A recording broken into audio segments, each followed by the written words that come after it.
All right, guys. I'd just finished up from scrimmage a little bit earlier than last Saturday, but just kind of wanted to open with a plug for this new Dogs for Pups that our players came up with. I want to give a lot of credit to Cortez Hankton and Josh Brooks for spearheading a lot of it, but as we've worked hard with our players and we've been listening to our players, which I spoke to last week, they wanted to do some things in the community. They helped with the food drive, but this Dogs for Pups has really taken off. A lot of the local Athens community kids in the school system are struggling to get Wi-Fi. They don't have it, so this is kind of a hotspot project. And Ben Watson, I want to thank him and Todd Gurley. They've jumped in. Todd's foundation, the MAID Foundation, has jumped right in. Ben Watson pledged $5,000. The Kirby Smart Family Foundation. My family's foundation pledged $10,000, and there's going to be a lot of kids in Athens, Georgia, getting Wi-Fi, and that's the direct result of our players and an initiative that they grabbed. About 5 or 6 players grabbed it, and Cortez grabbed it, and they've done a lot. So it would help us if you guys keep plugging that and sending that out there to our fan base so we can support those guys. But with that, we had a scrimmage today. Similar format to last week, probably the biggest difference. We did a little more goal line today. We did 2nd and 10, third down, which is not an all third down period. It's 2nd and 10. If you get 5 yards, it's 3rd and 5. If you don't, it's 3rd and 10, but it's 2 consecutive plays. So those were the really major change-ups that we had. I thought the guys played hard. It was cooler today. We had, the temperature was much better. It was not as hot, so they didn't have to push through as bad. We got about 135, 140 plays in. We're very fortunate to be able to scrimmage like that. A lot of our peers across the league are struggling to be able to have enough depth to get that number of plays. Some may only have ones, some may have ones and twos. We have ones, twos, and some threes. We're certainly more injured now than we were last scrimmage in terms of numbers. We got some guys down and out, but we're still able to scrimmage, and we still have a long way to go. To be honest, I thought we would be further along. You make a big jump from scrimmage 1 to scrimmage 2, but it was sloppy. I mean, we had a lot of penalties, and we didn't tackle real well. Didn't play real well in the red area on defense. And then both sides of the ball kind of, when they went ones on twos, overpowered the other one. With the ones on ones, being a little more balanced. But with that, I'll open it up. Thanks, Coach. For our first question today, we'll go to Chip Towers. Coach, let me just go ahead and get the Jamie Newman stuff out there. We didn't get to a lot of details from you on that. Just wondering. We released? I was just going to ask you when the timeline. I mean, when you learned of his decision, kind of, and how that fell into your plans. Yeah, it's really irrelevant, not important at this point in time. We're moving forward, and we respect Jamie. I respect Jamie. He's done a tremendous job. I respect any kid that chooses to opt out. But he came and let me know on Tuesday. It was a non-practice day for us. It was actually the day that we went over to the Hunter Holmes Academic Center, and he let me know. And then I think he announced it on Wednesday. Thanks. Our next question will go to Mark Weiser with the Athens paper.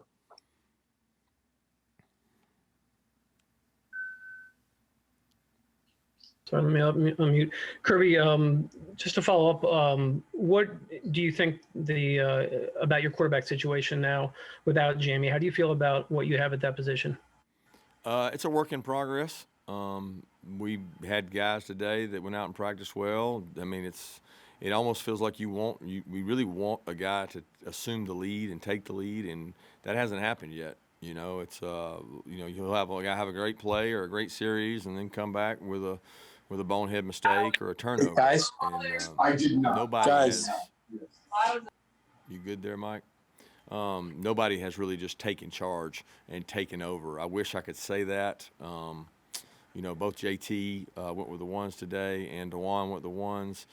Carson went with the twos a lot, and then JT and DeJuan both went with the twos a little bit, and then Stetson went with the threes. But we don't have a guy that's way ahead, and I don't know what to say other than we're going to keep competing, and we're going to try to find the best one. Next question will go to Seth Emerson. Kirby, do you expect JT to be cleared? Like, what are the chances he gets cleared to play in the Arkansas game? And second part, what is Dwan Mathis? What did he gain last year while he was going through his situation, and where is he right now? First one on JT, I am under the assumption that's going to happen, but that is not my decision. Obviously, that's the medical decision, and he's cleared to practice, which for quarterbacks is unique because they're not out there getting hit every day. They're non-contact, so we expect him to be cleared by the first game, but that's not a complete certainty. I know Ron feels confident that he's far enough post-op and he's got enough strength in his leg to be in a good position to be able to play. But that's going to boil down to Ron and our doctors making that call. As far as DeJuan, the advantage that he got is that he got to go on the scout team a lot because once he was not medically cleared, and if you remember, he wasn't really cleared to do anything until past May. So we were kind of in the dark on whether or not he was going to, we had to go to like 6 NFL doctors to look at the scans and see the healing in his skull to be able to clear him. And during that time of last season, he was getting all the reps, against the scout team, which is really helpful because you get to feel the rush. You got one of the best defenses in the country coming at you with a makeshift offensive line a lot of times on the scout team, and so you feel that pressure and you get to go in there and compete. He got to take a lot of reps in regards to that, but he is in a little bit different system. So that's it's not like he's in the same system he was in last year. Next question will go to Anthony Dasher. Hey, Coach, kind of what stood out, differently regarding the defense today as opposed to the first scrimmage? I don't know that anything really stood out. I thought we had a couple really nice plays to get interceptions. The guys broke a long way and high-pointed the ball and made good plays on the ball down the field. The one defense dominated the two offense for the most part. They went out and stoned them a couple 3-and-outs and didn't give up a first down. And then the two offense got a little drive going and went down and made some plays, which I was very excited about the two offense getting a little life against the ones. And then in the ones-on-one period, it was it was pretty balanced.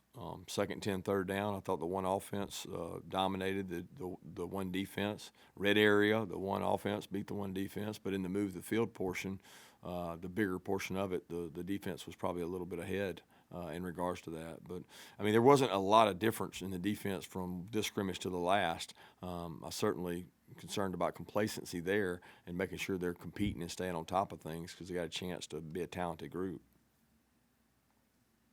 Next question will go to Mike Griffith. Yeah, Coach. I guess I just ask you, what changes? I know last week you said that you had four or five guys and you had to cut it down. What changes now that Newman's moved on as far as your offense? And then I guess I haven't heard much about the tight ends yet, McKitty and Washington. Can you shed some insight on them? Yeah, not a lot changed in regards to the quarterback. Like I said, Jamie obviously wasn't there this week, and he was the last. So the reps went to really 3 guys and then Stetson in the practices that weren't there. It's not hard for us in practice to give 4 guys reps because we do what we call 2-spot. We're able to get maybe the 1s and 3s or 1s and freshmen and then 2s and 4s work. The quality of that work may not be equal because the quality of the age and the experience of the players isn't balanced. But the quarterbacks get a lot of work in practice. In a scrimmage, there's not but one quarterback on the field at a time. So that makes for less reps in a scrimmage for sure.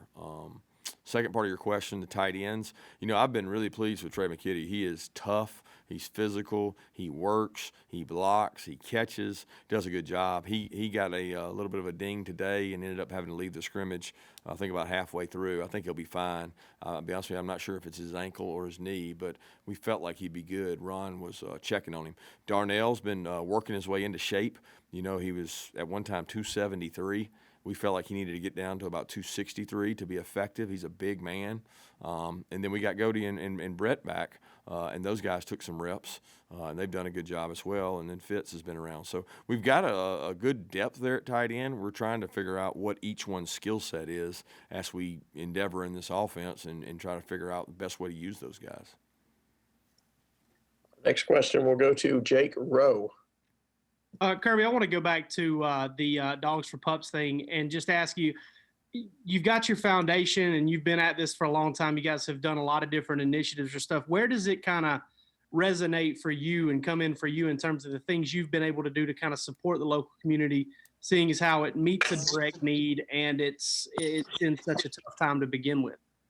Yeah, I'm excited about it because it's our kids kept expressing the day we talked, and it was the day of the day after the NBA boycotts. So many of them wanted to use their platform. There's more we can do, Coach. We want to impact more. We want to make change, and you make change with action. You affect young people's lives, and several of the players stood up in the meeting and said, we need to do something in the community. Our community's back home, and our community's here, and we have the power to do that. So we're teaming up two powerful things: our brand in the G, our players' social networks, and asking people to support impoverished communities here in Athens that don't have Wi-Fi. I mean, kids, they can't go to school.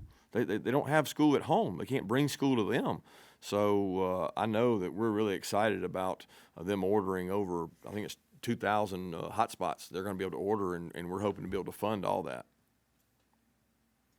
Our next question, we'll try to go to Dean Legge on the phone.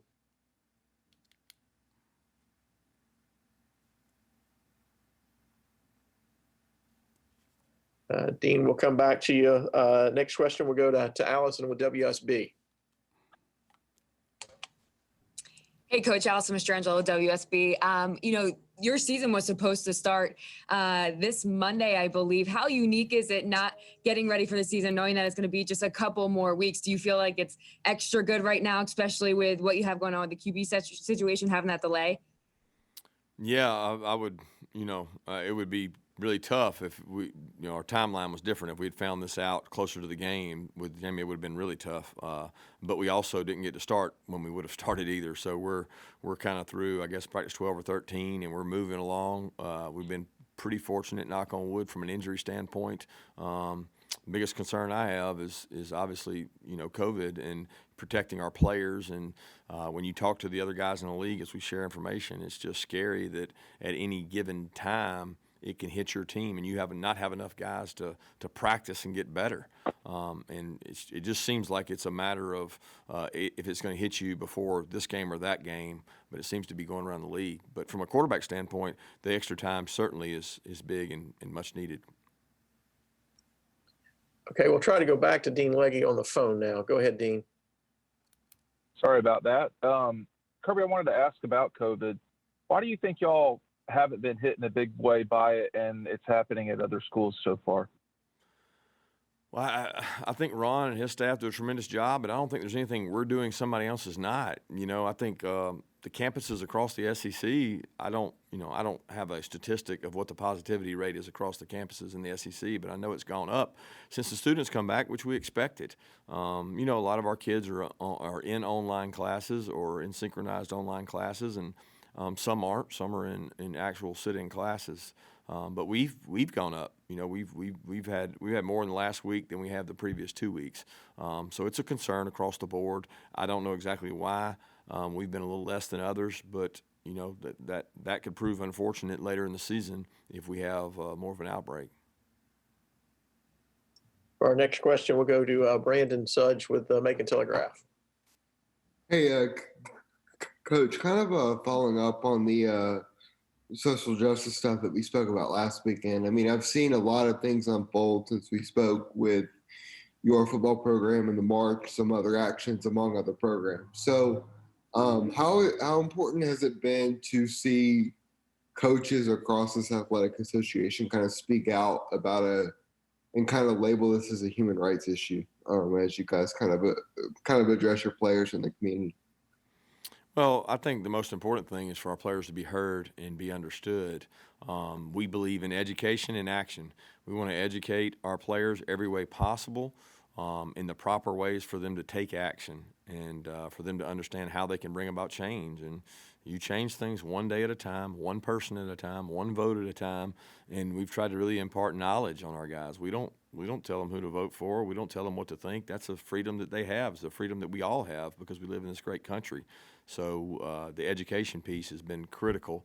And I think across the Athletic Association, we've done a great job of listening to our student athletes because they want to be heard, also educating them on the circumstances in our country and the ways they can bring about change. Next, we'll go to Austin with the red and black. Hey, Kirby. Yeah, just to kind of follow up on Brandon and Jake's questions. You talked last week a little about having a list of things that the team has created that they want to do for the community, as a part of taking action. I'm assuming that everything that y'all have done this past week has been a part of that. But who have been some of the players on the team that have been more involved in those decisions? Well, I don't know that there'd be any one guy involved in the decisions. Like when we had the team meeting, everybody was involved. We brainstormed with the entire team. I've had countless meetings with the leadership group in which, I've tried to tell them to grab some initiative and just grab the bull by the horns, and it really hadn't taken form until here recently when we had the meeting last Thursday, and that's when the Dogs for Pups came about. There's a lot more things on the docket we've got working. We've got a group of every position group each week is going to have a Zoom with a elementary school or a middle school that wants to have kids that want to hear from our players, and they want to be mentors for them. So the outside linebackers are doing a deal with Zoom on Sunday, and they're going to meet with an elementary school that has kids that want to hear and learn from some of our players that come from the same background. So they're trying to change lives one at a time, but I can't say that there's any one position or any group that's had more input in that than another. It's a shared responsibility for us. Next question, we'll go to Charles Odom at the Associated Press. Hey, Coach, you've been clear that Daniels is clear to practice, open to practice. I'm sure you're protecting all your quarterbacks from contact right now. In that regard, do you think you're getting a good read on his progress, a full read, and there anything that he's not able to do that will make it more difficult for you right now in making this decision? Yeah, I don't know that we're getting a full read ever. We're not getting a full read on any of them. I mean, DeJuan steps up to scramble today, and you're having to make a determination of did he get sacked or did he not. That's really never fair. And the only way to make it fair is to make it live. And that's a tougher decision. And it's a decision that we've actually thought more about this year than we ever have before. But both JT himself, Carson, they have mobility. I mean, even JT's got some mobility with the knee brace on. But DeJuan certainly is ahead of them in regards to that. So it's a hard measuring stick because you're trying to judge whether the guy was down or not down. Did he break the tackle? Did he not break the tackle? So no, you're not getting a full exposure to what you would like. The only way you're going to get that is A, scrimmage live, or B, play a game. And the game is next in line for us outside of some other practices to get better. Next question will go to Vance Levy. Kirby, were there some guys that were enforcers today out there as far as hitting hard? And then who are those guys that are not only hitting hard, but also, making sure everyone's where they're supposed to be and whatnot? Well, defensively, we got some really good leaders. I mean, it's a fun team to coach so far. We do things as a group. I love being around them. They're funny. They've not shied away from any work. I've really enjoyed being around both sides of the ball, including special teams. But defensively, Richard's been a great leader. Monty's been a good leader. Jordan Davis has stepped up. I mean, there's so many guys that are. They seem like they're experienced and they lead in the right direction. They're positive when things aren't going well, and they have a lot of fun on the football field. At times on offense, I feel like that's missing at times because there's not a bona fide natural leader out there. Most of the time it's Jamari or Trey Hill or Schaefer, somebody trying to get them going. The two backs, the backs spark a lot between Zamir and James, but we certainly need to find that one emotional guy on offense. We've I've got time for maybe one more question. Anybody want to fire away? We can do two more, Mike, because I took so much time on my on our promotion. Hey, Kirby, it's Zach. When you're used to playing in sold-out stadiums, it's hard to hear the snap count. Now that you have less crowd, do we work more on silent counts, more on cadence with the guys, knowing that the opposition on both sides of the line of scrimmage can hear the quarterbacks easier? Yeah, we've done a lot of work there, and we were not real good at it today. I mean, we jumped off sides on defense, 3 or 4 times, and when the offense did go on any hard count, they jumped off sides. So it's like it's supposed to be a weapon, and today it was not a weapon. It was We were glut for punishment. So we did not handle it well, and we were more penalized today than we were the last scrimmage for a lot of reasons. But it wasn't clean, and so that was probably the most disappointing part was the penalties. Kirby, if I understood, regarding the quarterbacks, obviously there are a lot of questions about this, but what do you need to see from those guys for one to separate himself? Is there a common thread of something they all need to get better at so that they can kind of step up and be the guy? I mean, you want them to move the offense and score points. I know that's easier said than done, but there's a catch-22 here. If you're going to call plays designed for a certain quarterback, and you've got certain styles that maybe, Jamie, Carson, or Dwan are all different quarterbacks. Right now, we're trying to figure out what they can do. So to only call certain things that maybe fit Dwan or just fit Jamie or just fit Carson, that's not right. You're trying to find out what he can and can't do. Sometimes I don't know what you can't do until I call it to see if you can do it. And we're still trying to figure out exactly what that is. We're in that stage instead of just being, okay, this guy has these plays, this guy has these plays. That's not ever good because we don't know what they can and can't do, and they don't get better unless they get to do them. So we're in a growth stage in regards to that. And the good news is we got a lot of work to do mentally in preparation to get ready for the first game, but also to get our offense kind of in sync, in rhythm, to be able to hit things in rhythm.